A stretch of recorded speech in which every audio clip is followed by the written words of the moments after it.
ना कोई हिंदू हमारा साथी जरूर होगा ना। अगर वो आपसे पूछे कि बहैसियत हिंदू मेरा आपकी जिंदगी में क्या हक है, तो क्या आप बोलिएगा इन बेवकूफों की तरह, इन बेवकूफों की तरह, इन बेवकूफों की तरह कि मैं हिंदू हूँ, आप मुसलमान हैं, आप मुसलमान हैं, मैं हिंदू हूँ। अरे हम ही हम हैं तो क्या हम हैं, और तुम ही तुम हो तो। अगर हम में इसका जितने लोग बैठे हैं कोई ना कोई हिंदू हमारा साथी जरूर होगा ना। अगर वो आपसे पूछे कि बहैसियत हिंदू मेरा आपकी जिंदगी में क्या हक है, तो क्या आप बोलिएगा इन बेवकूफों की तरह कि मैं हिंदू हूँ, आप मुसलमान हैं, आप मुसलमान हैं, मैं हिंदू हूँ। अरे हम ही हम हैं तो क्या हम हैं, और तुम ही तुम हो तो। ये ईगो जो है ना, समझ रहे हैं ना, आप सब समझ रहे हैं ना, इसे तकब्बुर कहा जाता है। कुरान ने उसका जिक्र यूं किया, इन्नल्लाह ला युहिब्बुल मुतकब्बिरीन, बेशक अल्लाह तकब्बुर को पसंद नहीं करता, ईगो को पसंद। तकब्बुर किसी भी चीज का हो, दौलत का, हुस्न का, जमाल का, इल्म का, खानदान का, इंसान को तबाही की दहलीज तक पहुंचा कर दम लेगा। तो अब हमारा कोई बरादरे वतन पूछे कि बहैसियत हिंदू मेरा आपकी जिंदगी में क्या हक है, बोलिए हक है। कहेगा कैसा हक, कहा के सुनिए, हमारे इस यहाँ पड़ोसी का हक बहुत बड़ा है, और पड़ोसी बनने के लिए मुसलमान होना जरूरी नहीं है, साहबे ईमान होना जरूरी नहीं है। हिंदू भी हमारा पड़ोसी है तो उसका हक हमारी जिंदगी में है। अब आप हमारे क्लास पार्टनर हैं तो हमारे पड़ोसी हैं, आप हमारे पड़ोसी गांव के हैं तो हमारे पड़ोसी हैं, आप हमारे बिजनेस पार्टनर हैं, हमारे बगल में दुकान है तो हमारे पड़ोसी हैं। अब वो पूछेगा पड़ोसी का क्या हक है, तो इस्लाम कहता है पड़ोसी है तो खाने से पहले पड़ोसी का ख्याल करना, पीने से पहले पड़ोसी का ख्याल करना, पहनने से पहले पड़ोसी का ख्याल करना, पड़ोसी बीमार पड़ जाए तो इलाज कराना, पैसे की जरूरत हो तो कर्ज देना, और कहीं चला जाए तो उसके घर की भी हिफाजत करना, और उसके घर के औरतों की भी इज्जत और आबरू की हिफाजत करना। अब उससे पूछिए चाचा लुंगी फटी है, क्या बात है, खरीद के ला दे।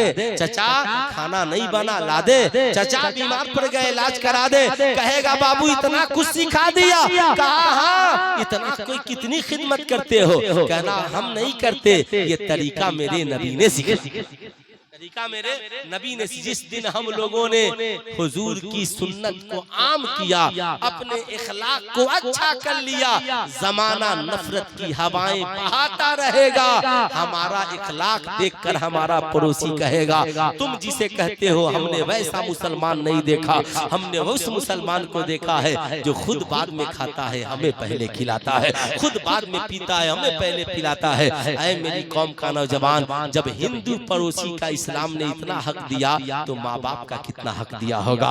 माँ को कभी न सताना, बूढ़े बाप से दुआएं लेना, माँ बाप मिले ही इसलिए है कि उनकी खिदमत करके जन्नत हासिल की जाए, बड़ों की कदर करना, और सारी रफ्तार पढ़ाई पे। अब आप क्लास 6 में हो या 8 9 में, ठीक है, 9 में देख लो कि इस साल पोजीशन क्या रही। पोजीशन रिजल्ट का ठीक नहीं, 2 घंटा बढ़ा दो।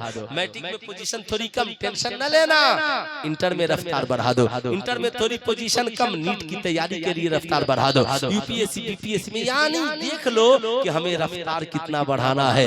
एक फिर रफ्तार भी बढ़ाते रहो और माँ बाप से दुआएं भी कराते रहो, वलियों से दुआएं भी कराते रहो। इधर रफ्तार बढ़ाओ, उधर दुआएं कराओ, इंशाअल्लाह कामयाबी की दहलीज तक पहुंचने से कौन रोक सकता है।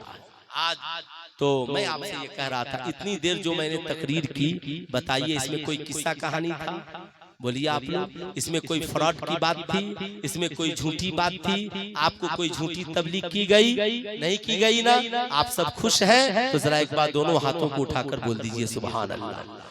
और सारे नौजवान वादा कीजिए, आप लोग अपना बर्थडे पार्टी दोस्तों के साथ, दोस्तों को दावत देकर घर बुला लो, मगर नाच गाकर मत मनाना, बल्कि उस दिन कोशिश करना कि अल्लाह ने कुछ नवाजा है तो गिफ्ट पहले माँ को देना, बाप को देना जिनकी गोद में तूने जन्म लिया है। और अभी पढ़ रहे हो तो पढ़ लिख कर अच्छा रिजल्ट ला दो, यही तुम्हारी माँ के लिए बहुत बड़ा तो पहले इस गांव पर एहसान कीजिए, मौला नगर को मौला नगर बनाइए। मौला माने क्या होता है? सरदार, है ना? उर्दू में जो मौला लिखा है उसकी इस्लाह करा लीजिए, ठीक है। तो मौला का माना सरदार। तो आप लोग इतना पढ़िए लिखिए कि एकदम सरदारी आ जाए, है ना।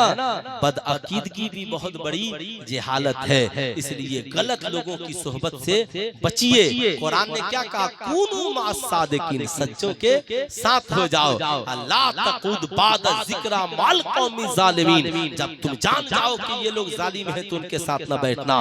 दोस्त कभी भी अच्छे लोगों को बनाइएगा, संस्कारी लोगों को। बड़े बुजुर्गों से भी गुजारिश है कि आपकी औलादे कोई नेक काम करे, साथ दे और औलादों का ख्याल रखे। उसे बताएं, बेटा किसके घर का लड़का से तुम दोस्ती किया है, देख लेना उसके घर का संस्कार अच्छा है कि नहीं है, किरदार अच्छा है कि नहीं है। ये सारी चीजें आप जिनके साथ बैठते हैं, एक बात याद रखिए, अगर मौला नगर के दो नौजवान हैं, एक नौजवान ने सोच लिया कि हमें बम खरीदना है तो 1 महीने में वो बम तक पहुंच जाएगा, और एक ने सोच लिया कि सोना खरीदना है तो 1 महीने में वो सोना तक भी पहुंच जाएगा।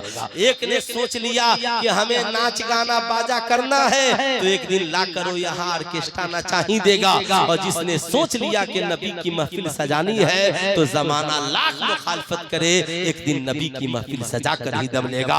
एक बंदा सोच ले कि हमें हर हाल में नमाज पढ़नी है तो स्टेशन पे भी रुमाल बिछाकर नमाज पढ़ ही लेगा, और सोच ले कि ना यार तो समझ लीजिए वो ना ही रहेगा। इसलिए ज़हन को पॉजिटिव कीजिए, इंशाअल्लाह आपकी सोच आपको कामयाबी की दहलीज तक पहुंचा देगी। इसलिए रोना नहीं रोना है, ये नहीं हुआ वो नहीं, बल्कि नहीं हम ही करेंगे, क्यों नहीं करेंगे। इंशाअल्लाह अल्लाह का करम हुआ तो जरूर होगा, है ना। अब आपको क्या करना है, ईमान मजबूत, इल्म मजबूत, नमाज की पाबंदी क्या करनी है। पहला काम क्या करना है, नमाज की पाबंदी। हर हाल में नमाज पढ़िए। क्या कीजिए, जानते हैं नमाज पढ़ने से आपकी इज्जत बढ़ जाएगी, चेहरे का नूर बढ़ जाएगा, आपकी टाइमिंग अच्छी हो जाएगी, नमाज से दिल को सुकून मिलेगा। नमाज में बंदे को खुदा के सामने कहने का। अच्छा एक बात बताइए मुझे, ईमानदारी से बताइए, अगर किसी की बारगाह में आप किसी के पास रोज जाएं तो एक न एक दिन उसकी पास आपकी मोहब्बत आ ही जाएगी। बोलिए गलत बोल रहा हूं तो नहीं यार, ये बंदा रोज आता, बड़ी मुझसे प्यार करता है। ये और बात है, कोई जरूरी है क्या कि मैं दादा थे तो दादा के पास रोजाना मैं जाता था, दादा कहेंगे जाने दो मेरा पोता बड़ा वफादार है, मैं इससे प्यार करता नहीं करता मगर ये मुझसे रोजाना प्यार करता है। खुदा की बारगाह में हाजिरी दीजिए। हम हुसैनी हैं, करबला में भूखे प्यासे रहकर हुसैन ने नमाज नहीं छोड़ी। ए मेरे दोस्त, जिंदगी में सुकून चाहिए तो नमाजों की पाबंदी कीजिए। आप ईमानदारी से बताइए, हम छोटे छोटे बच्चे क्या पढ़ते हैं, मछली जल की रानी है और जीवन उसका पानी है। अच्छा साहब, छोटे छोटे बच्चों से पूछिए, मछली को रहना जिंदा रखना है तो क्या चाहिए, पानी चाहिए। अगर मछली को पानी से निकाल दीजिए तो आप कहेंगे मौलाना साहब मर जाएगी, मछली को पानी में ही रखना होगा। हमारे बुजुर्गों ने फरमाया, अल मोमिनो फिल मस्जिद कसमको फिल माँ, मोमिन का रिश्ता मस्जिद से ऐसे है जैसे मछली का रिश्ता पानी से है। मछली पानी के बगैर जिंदा नहीं रह सकती और मोमिन मस्जिद के बगैर जिंदा नहीं रह सकता। इसलिए मैं आपसे कहूंगा, आप जहां भी रहें नमाजों की, इंशाअल्लाह नमाजों की, पूरा मजमा हाथ उठाकर बोले इंशाअल्लाह नमाजों की पाबंदी करें। जहां रहे माँ बाप से भी कहें नमाज पढ़िए, भाई बहन से भी कहें नमाज पढ़िए, बीवियों से कहें नमाज पढ़िए। अगर आप डिप्रेशन से बचना चाहते हैं 5 वक्त की नमाज पढ़िए, है ना। और जब मौका कभी मिले ना तो हाथ से जाने मत दीजिए। रात में कभी मौका मिल जाए, उठ जाइए तो वजू करके 2 रकात और पढ़ लीजिए ताकि मोहब्बत और पुख्ता हो जाए, पुख्ता हो जाए। जमाने को क्या सुनाना है, दुनिया के सामने मुस्कुराइए और खुदा के सामने गिरगिराइए। जहां गिरगिराना है वहां गिरगिराइए और जहां मुस्कुराना है वहां हमेशा पॉजिटिव रहिए। सबके पास मोबाइल है ना भाई, सबके पास है ना मोबाइल। 2 हफ्ता बाद मोबाइल क्या बोलता है, अपडेट कीजिए। कहता है ना मेरे अंदर बहुत ज्यादा वायरस हो गया है, इसको क्या कीजिए, क्लियर कीजिए, है ना। चचा लोग भी कहते हैं बाबू देखवा हमार मोबाइलवा काहे नहीं चलत, देखबा यूट्यूब नहीं खे चला। बच्चे कहते हैं हाँ दीजिए ना अपडेट कर दें। यानी ये मोबाइल का फंक्शन बता रहा है कि मैं पुराना जैसे जैसे हो रहा हूँ, अगर आपने मुझे अपडेट नहीं किया तो मैं काम करना बंद कर दूंगा। ठीक यही हाल इंसान की जिंदगी का है। आप 60 साल से दुनिया में आए हैं, आप 40 साल से दुनिया में आए हैं, आप 35 साल से दुनिया में आए हैं। हमारी जिंदगी गुनाहों से भर गई है, हमारा ज़हन काम नहीं कर रहा है, दिमाग अच्छा सोचने को तैयार नहीं है, कान अच्छा सुनने को तैयार नहीं है, आंखें अच्छी देखने को तैयार नहीं है, ज़बान बेहतर बोलने को तैयार नहीं है। तो तौबा करके नमाजी बनकर अपनी जिंदगी को अपडेट कर लीजिए, फिर से आपका दिमाग भी काम करने लगेगा, आपका दिल भी काम करने लगेगा।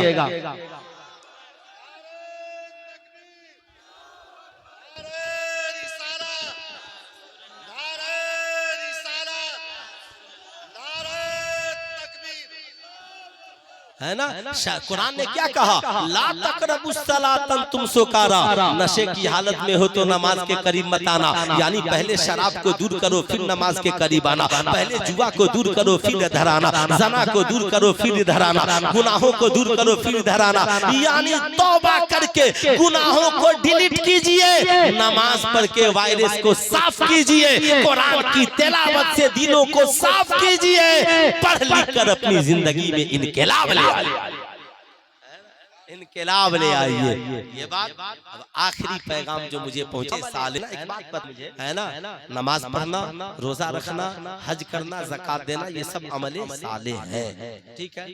लेकिन आप नमाज पढ़ने में कितना वक्त लगता है? पूरे दिन भर में आपको 1 घंटा मान लीजिए, 2 घंटा मान लीजिए, 22 घंटा छांट दीजिए। रोजा रखते हैं तो अब रोजा आप है कि नहीं है ये तो आप ही जान रहे हैं, दूसरा कोई तो नहीं जान रहा। ज़कात आप पे फर्ज है तो दे रहे कि नहीं दे रहे तो आप जान रहे हैं। हज जब फर्ज हो जाए तो एक बार जिंदगी में गए, लेकिन आपकी जिंदगी में इस्लाम दिखेगा कैसे?